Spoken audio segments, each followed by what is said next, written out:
of us at the moment and lighting up dark places. So let's pray together as we kick off tonight. God of light, thank you for your light in us. Thank you again for that Christ light burning in each of us. And thank you for the people who've handed it down to us, for your spirit lighting us up on a day-to-day basis, especially when we're going through dark, dark times. And thank you for the light and the sort of oxygen to burn that comes from being part of this community, this friendship, this family around the world. We do pray that you'll be with us now, that you'll move among us and light us up even more as we think about how best to serve your people. Thank you, Lord. In Jesus' name, amen. Right. Oh, let's put that out of the way and hope I don't forget about it completely.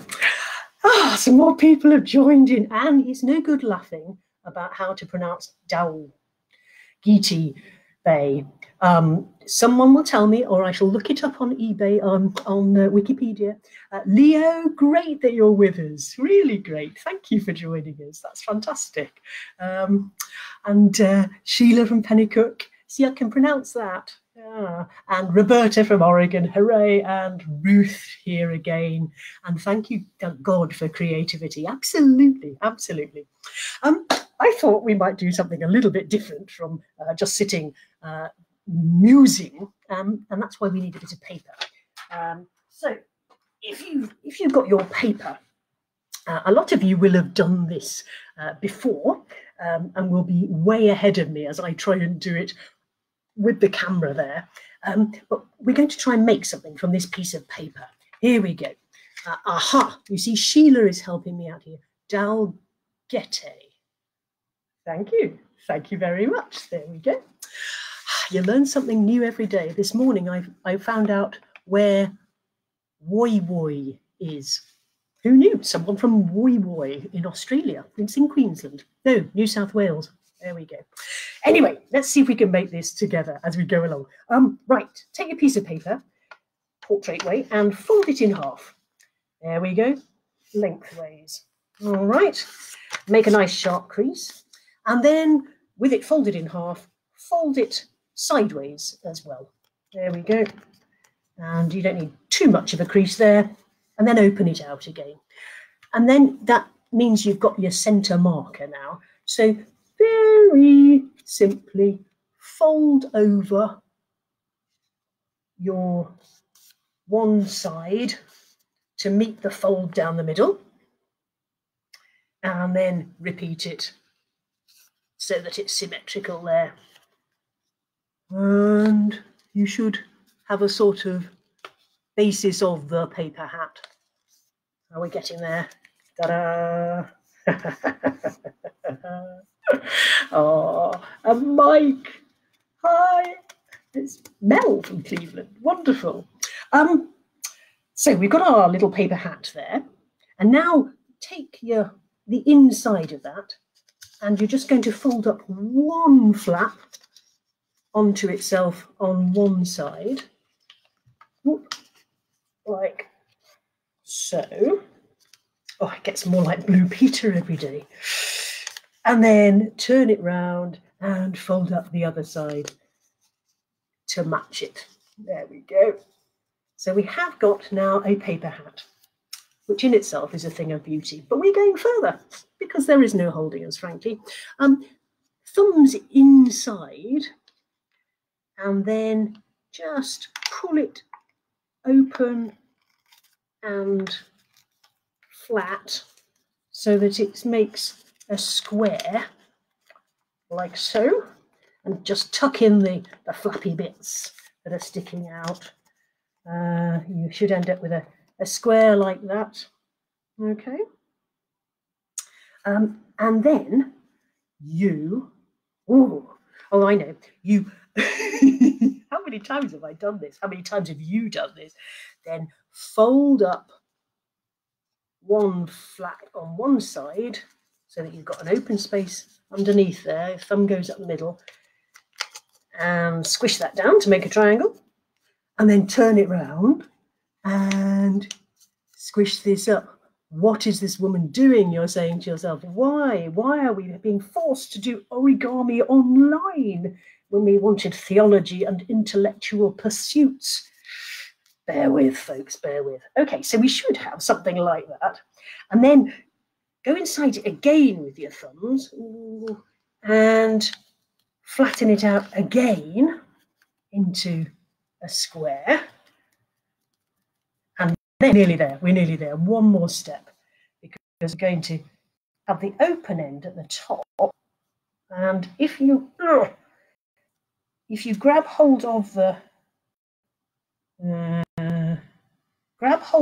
the two corners like that and open it carefully, you should end up with, ta-da, an origami boat. And do please send in photographs on the comments feed if you've managed to actually make that miraculous while I've been talking. I will post them as well when I write the blog up. We do this exercise when we're doing training about creativity in Messy Church, because it's a really interesting one too, isn't it? Is that creative, what we've just done? Is it creative?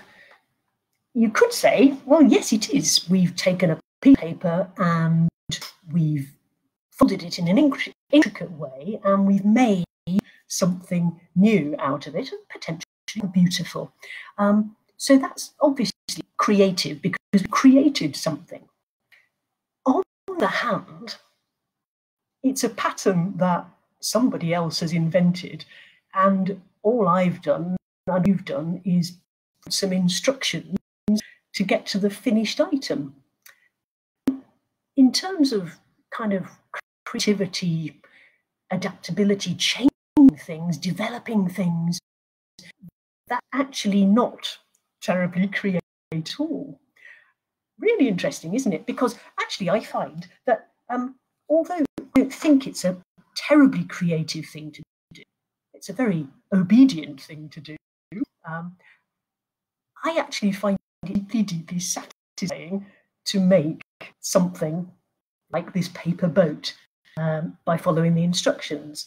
I remember feeling when I was trying to make a lighthouse once for Messy Church and following the instructions in the magazine, a feeling of utter delight that I had managed to make it was possibly pathetic, but actually I think quite significant. A real sense of achievement and satisfaction that I'd managed to do it. And so I think creativity has all sorts of forms, and it can be about that satisfaction, making something, just doing something, perhaps with our hands, but it can also be something about imagination, breaking the bounds. So what do you think about when we're cogitating on how we do Messy Church, whether we just do it following the formula, and a bit like we were talking last time about Christ-centeredness, you can just do a Messy Church without Christ at the centre, but it can be a kind of machine just to process people in one and out the other. And trying to do Messy Church without creativity and imagination, that can turn into a very mechanical process as well. If we don't bring creativity and imagination into every step of the way, not just into the activities, but into the way we welcome people, and into the way we publicise, into the way that we welcome people into the celebration and lead that or facilitate that, and even the meal, the levels of creativity and imagination that can go in meals. Oh, massive, massive. So really interesting thinking about creativity. We're going to park the boat for now and keep going, because what I'd like you to do is, if you would, just stick some comments in again. One word answers are great, as to how you're feeling, how you're feeling at the moment. And yeah, I think some people are going through a really, really rough time, and having to bear an awful lot. Some people are actually energized by this crisis time, and are thoroughly enjoying the change of routine. But I wonder how you are. I wonder how you're feeling today. Just stick some comments there into the column if you would. And when I was thinking about this yesterday, I was, yeah, Trish is tired. Yes, I think there is a lot of tiredness around, isn't there? I think a lot of us would echo that. Yeah, and Johanna's down. Leo's coping, which is fantastic. A sort of knife edge thing, isn't it? Coping. You're there and holding on to it for the moment. Yeah, it's good. Yeah. So Lambrini, lovely to have you with us as well. And Rachel, great you could be with us. Yeah, tired, coping. When I was thinking about this question yesterday, I realised that the best word to describe how I was feeling is actually edgy. I felt very, and still do, feel very on edge, on a knife edge, if you like. That feeling of always watching and waiting for the next thing to happen. And I find myself reading books that have happy endings and then weeping when things go right for people, because we're hearing so much about things going horribly wrong for people and for our country and for our world, that hearing, even in fiction, about a time when two people did meet and fall in love and live together happily ever after just leaves me as a gibbering wreck. I mean, it's pathetic. But on edge or edgy is how I've been feeling, and a sort of, yeah, just watchful-ness, and waiting for the next thing to happen. And Roberta on edge as well, and juggling.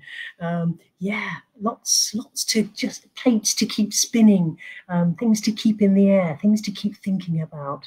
And the reason that maybe subliminally why edgy really resonated with me, and this is to do with creativity, honest, I am still on track, is because I've been reading this book. Now, I don't read heavy books, but a lot of you will know this one, The Forgotten Ways by Alan Hirsch. And I've been meaning to read Alan Hirsch for a long, long time and never got round to it. And then when I was standing in the Church House bookshop a few months ago, I thought, oh, I really have no excuse. The book is there. I am here. I need to buy this thing and really find out what this great missiologist is actually on about. And to be honest, I find it a bit dry.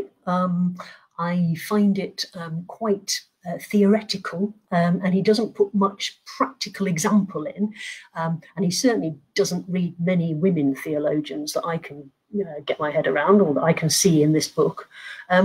However, yesterday I got to this chapter on, it's called, this is really cool, limonality and communitas, which is rather cool, isn't it? And this whole idea of limonality is a really interesting one for us at the moment.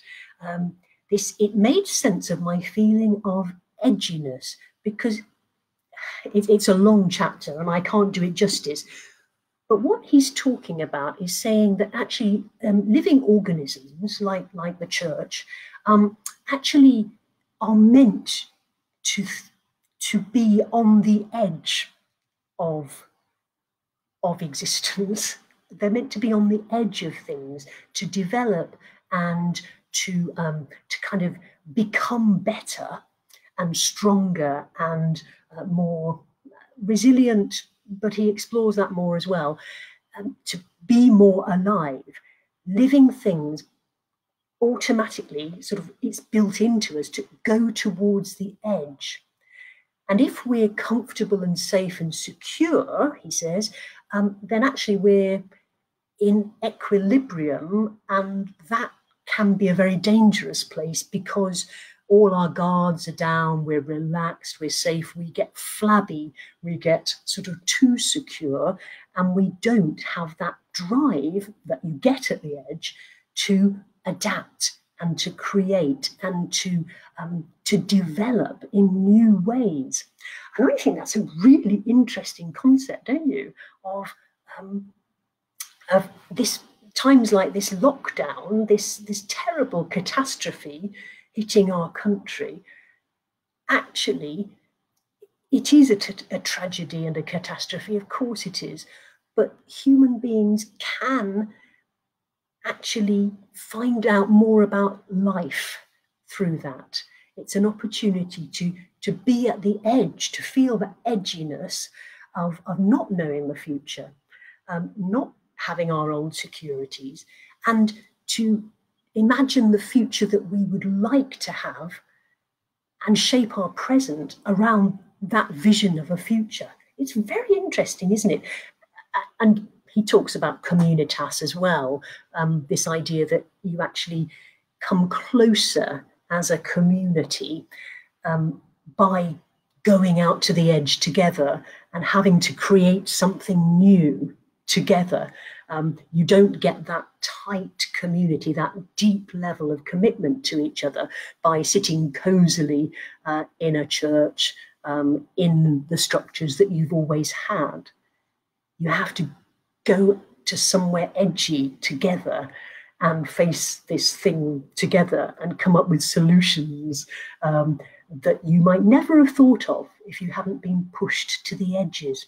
So isn't that really interesting? Look, Roberta, you always do this. You're always 3 steps ahead of me. Richard Rohr, his daily devotion this week is on limonality, not a comfortable place to be. It really isn't a comfortable place to be. Sitting on a knife edge, it's not good for your buttocks. It really isn't. And here we are, all of us sitting on the knife edge, waiting for when will lockdown finish? When can we get back together? What will we lose from the old life? What new things will we discover? What new things will we create together? And I think for all church, this is, and it's been said 100 times before, for all church, this is an opportunity to leave some of the rubbish behind us and do things in a new way.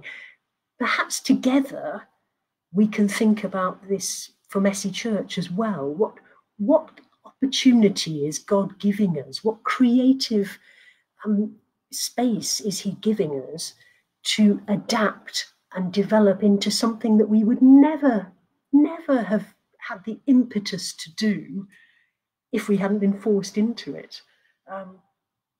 I don't know. I am intrigued by the whole drive that so many of us have had to do Messy Church at home. And it's something we've all talked about in the past. We've all thought, oh, wouldn't it be great if all our families and ourselves, if we could all kind of be church around the kitchen table at home and not just wait till the next Messy Church. There's something in that this is an opportunity to really find out how we worship God in our homes, especially as a family which may start of a faith journey. Church together with them through this time, but then so it's quite exciting. I would choose, I think, being a dynamic, pioneering, exciting place. So yeah, I was glad and is it how we did. All right, is it as well? Oh, I'm not going to be able to find Hang on. Oh, here we are. It's worth reminding us that the ship is safest when it is in port, but that's not what are made for. Rather lovely, isn't it? And obviously we did a version of this chat this morning with the folk some from the UK and some Southern Hemisphere, which was lovely. Martin joined me for that afterwards and said, yes, it reminds me of Francis Drake's prayer. And I thought, oh, yes, of course, Francis Drake. I love this prayer. It's included in this little, with a rather pleasant picture, actually. Here we go. It's the Pirate's Prayer, and it's disturb us, Lord, when dreams have come true because we have dreamt too when we arrived safely because we sailed too close shore. Disturb us, Lord, when with abundance of things we possess, we have lost start for the waters of life. Fallen in love with life, we have seen the dream of eternity. Efforts to build a new earth, we had our vision of the new heaven. That's cracking, isn't it? Not bad for a pirate. I can't see Long John Silver with that. It's jolly good. Oh, there's lots of quotes that I want to share with you. But I will put in a blog because you don't want to listen to me burbling on reading stuff from a page. But very interesting stuff. So do share any thoughts. Oh, and look, people have been sharing thoughts. I'm lost in my own cogitations to read them. I will read everything after tonight, honestly. Thank you for those. Keep them coming. Because a lot of people are picking up on these little videos after the event, and people really, really do love reading your comments, much more than listening to me. But reading the comments is what, I suppose it's a sort of communitas, isn't it? It's things developing and being even better because we've shared the conversation in a strange online way together. So do pop your gems of wisdom down in the comments for other people's sake. They'd love to read them, as would I. And I will pinch them mercilessly and credit them to you when I write up the blog tomorrow. Just a couple of things I wanted to mention as we draw to a close.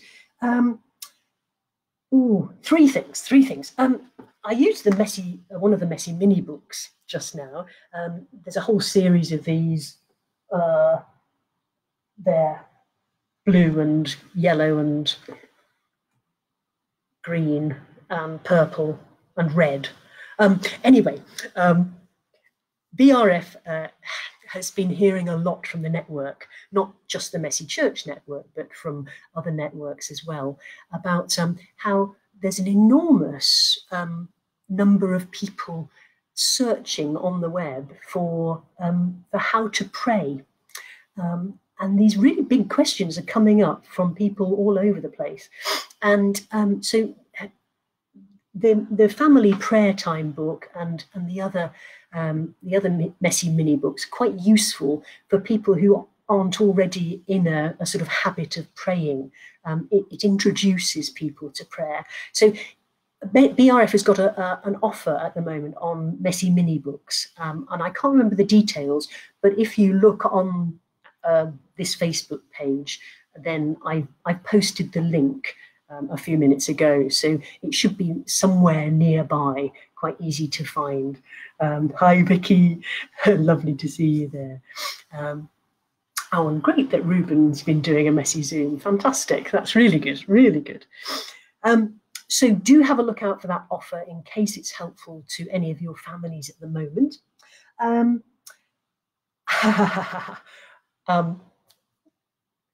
We've had a bit of a bonkers idea which actually, much to my surprise, looks as if it might actually take place. And so this is a bit of forewarning.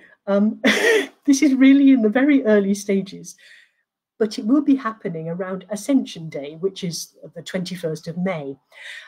So we thought it would just be really good fun and a bit of a laugh to lift everybody's spirits at a pretty miserable time, to do something completely mad and travel around the world on a messy adventure for 24 hours solid.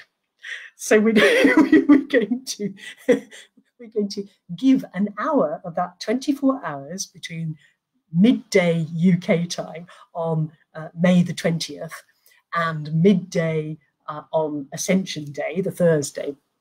And we're going to give an hour each to regional coordinators from around the world and ask them to put an online offering on YouTube, probably, for that hour. So all of us can kind of spend as much of 24 hours as we like traveling around the world, visiting Roberta in Oregon, and then moving on to Jocelyn in New Zealand, and then popping back over to George from Scunthorpe, or whoever that might be, with passports and all sorts of things. A mixture of stuff for messy leaders and for messy families. And the whole idea is that it's going to be really good fun. Yeah, it'll be useful. We'll pick up lots of good ideas. We'll see people doing mad science experiments and so on. But the main thing is it's just going to be fun, and gives us a chance to do something together, to go off to the edge with this mad idea and build a community for 24 hours together. So watch out for that one. We'll get some ideas, some plans out as we go along. It's not long. It'll be fine. What can possibly go wrong? And the last thing I just wanted to mention. Hi, Karen. Lovely to see you from so local as well. Brilliant. The last thing to mention. Oh, look! It's 8:30. You'd let me dribble on for a whole half hour. Is that it's been really lovely doing these Facebook Live sessions. But I'm just very aware that there are an awful lot of people in this network who have so much to offer and so much experience and so many ideas that it's ridiculous for me to keep doing these Facebook Lives myself. So I'm going to start inviting people to take it over the next few weeks. And I might be self-indulgent and come back and do a few myself sometime. But in the meantime, it'd be lovely to hear from a few other people. And next week, we're very blessed. We've got Martin Payne coming, hooray! And he's going to be taking the messy value of being all age. So that will be a real gem for anyone who's interested in intergenerational church. Do join Martin for that. I'll be there in the comments column, cheering him on from there and seeing you all at a distance there. I'm sure there's loads more that it would be lovely to kind of talk about, but I'm aware that time is up and people have busy days to get on with and busy evenings to get back to. So just to say thank you so much yet again for coming on board on this strange little ship. And it starts sounding really sickly, but I do mean it from the bottom of my heart. It is an absolute privilege to be with you and to be on this voyage together. And when you think that 16 years ago today, the very first messy church had just happened, we were probably still clearing up the church from that first effort. And in that time, God has taken his message around the world and given me the privilege of having friends like you. So thank you for for being on this journey together. It's great. So God bless you. God go with you. and may you discover exciting new edges and exciting visions of the future to shape your presence today and this week. God bless.